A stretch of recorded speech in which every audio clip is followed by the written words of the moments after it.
Let's look at our first Risc-V test. The goal behind this test is to execute a system call instruction in machine mode, enter the handler which is also in machine mode, and from the handler terminate the test by jumping to test end.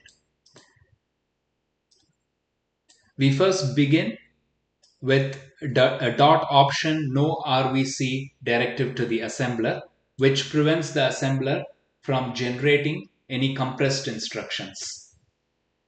In this test, we want all instructions to be aligned on a 4-byte boundary. Next comes the code section, which is under the .text section.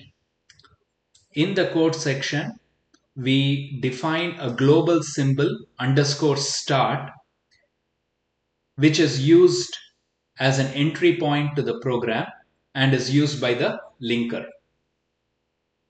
We first move a value aced into the T0 register, which is architecturally the X5 register, and this is just to identify when we have entered the main section of the program while we are inspecting longer logs. The test then sets up the exception handler base address in the empty vec CSR. To do that, it uses the load address pseudo instruction and loads the address in the T1 register. The handler address is a 4-byte aligned address and it contains the exception handler code. After the empty vec CSR has been set up, the test clears the emidelig CSR. This means that the exceptions will be handled in machine mode and there is no delegation. The test then executes the ecall instruction. The execution of ecall in this particular test does not cause a privilege change because the handler is also in machine mode. The PC, after the execution of ecall, is redirected to the handler address. In the handler, the mcos register is read first, which has the exception code corresponding to the current exception. The MEPC CSR is read next, which contains the PC of the instruction that caused the exception. After reading the mcos and the MEPC CSR, the handler jumps to the test end label. In the test end label, two special symbols are used: the toHost symbol and the fromHost symbol. These two symbols are used to communicate between the test and Spike, which is the instruction set simulator. The value returned to the toHost symbol specifies whether the test has passed or failed.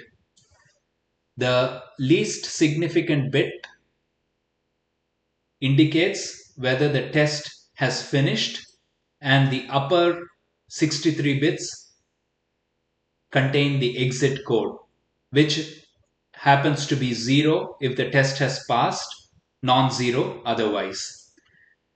We have a test pass section and we have a test fail section should something abnormal happen in the test. They basically do the same thing. The only difference is in the value that gets returned to the toHost address. In order to have this communication established with Spike, the test defines the global toHost symbol and the global fromHost symbol, and it initializes them to 0. Notice that after the store is done in both cases, whether it is a test pass case or the test fail case, there is an illegal instruction that is encoded in the test. This is intentional.